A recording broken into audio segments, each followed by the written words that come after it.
I mean, this is the first hub spot for like the ecosystem. And I think it's going to stay in that position. I mean, you guys launched.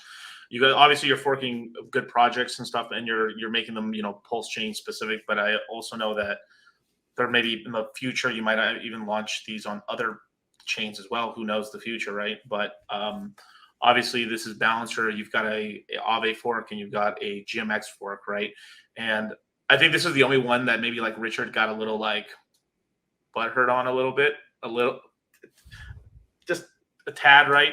But obviously, I don't really think he's going to mess with you guys with the Aave fork or the GMX fork because he wants them. I think he's been saying for a long time he wants leverage trading, right? He wants a borrowing market, right? This is just like the L1 starter pack, right? You need an L1 token. You need a place to borrow, and you need to borrow. You need a place to get leverage in GMX. You need a NFT protocol and a swap. Basically, these are like the 4 or 5 things that you need to start an L1, right? And you guys are providing like 2 of the 3, basically, or now 3 out of the 5, basically, right? And no, I think you guys are doing a great and a way to see all your money at once in one place and understand what your risk actually is. So that's what we're doing with Fatty as well. And well, look, we're on Team Richard big time here. We want Pulse Chain to succeed, as you can see. and it's not going to succeed without this stuff. We're going to bring a whole lot of adoption over with these protocols, as they come online. And people are also going to, like, these things are making a ton of money right now, right? There's not a lot of wins right now happening on Pulse Chain, right? So, it's good that somebody's putting some runs up on the board. No, it's just the way it is. And, someday we won't be going up either, right? It just means that we're putting up wins right now. And, that's a good reason for people to be interested in Pulse Chain, right? So I actually think in a few months, you guys are going to see a whole wave of interest in Pulse Chain because of all the stuff that's going to be coming online, and some of it's going to do really well, and some of it's going to do terribly. But it's going to give us all a lot more to do, and it's going to make Pulse Chain much more vibrant and interesting. Because right now, what do we have to do? Not very much, right? We got a pancake swap fork. Actually, we have 2 pancake swap forks. One that doesn't pay LP fees and one that does. One that has farms and one that doesn't. That's about all we can do right now, right? I mean, we have a block explorer that nobody likes. What else do we have, Dylan? Am I forgetting anything else? We have people that like to validate, and I think that's it.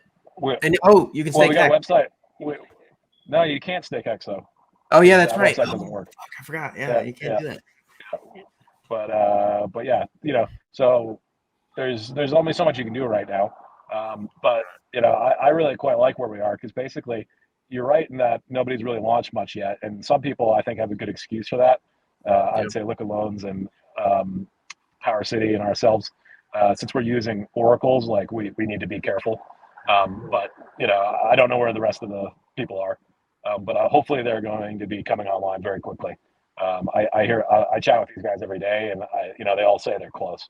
So yeah, I'm thinking, if you you want to be investing in the future, right? Not you don't want to be skating to where the puck is right now. You want to think about where the puck's going to be, right? To use a hockey metaphor. And where the puck is going to be in a few months is there's going to be a whole bunch of new protocols brought by the community, some of which are going to be up massively, and people are going to be speculating and making money and be really excited about it. But right now, all you hear is fucking pussies bitching about their sack being down, which I love to hear. Like, it's just music to my ears because like they're capitulating, they're selling, they're running away. And it just reminds me of 2019 all over again. When HEX dropped 97% between day 0 and day 30, it's got all the same characteristics. But there is a future, right? And I'll also say Richard didn't really do much to hold our hands either back then, right? He was pretty nasty to us, and we were nasty to him back, right?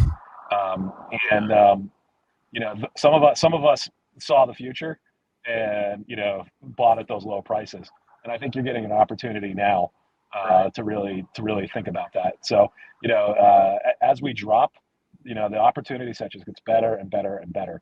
So I really encourage you guys that are paper hands that can't take it to sell, because you're really doing me a favor. You know, I'm going to be buying the lower you guys push it. So yeah, keep selling, guys. Is my humble request. That's my first request. My second request is if you're smart and you're holding, think about providing LP on PHUX. Beautiful, man.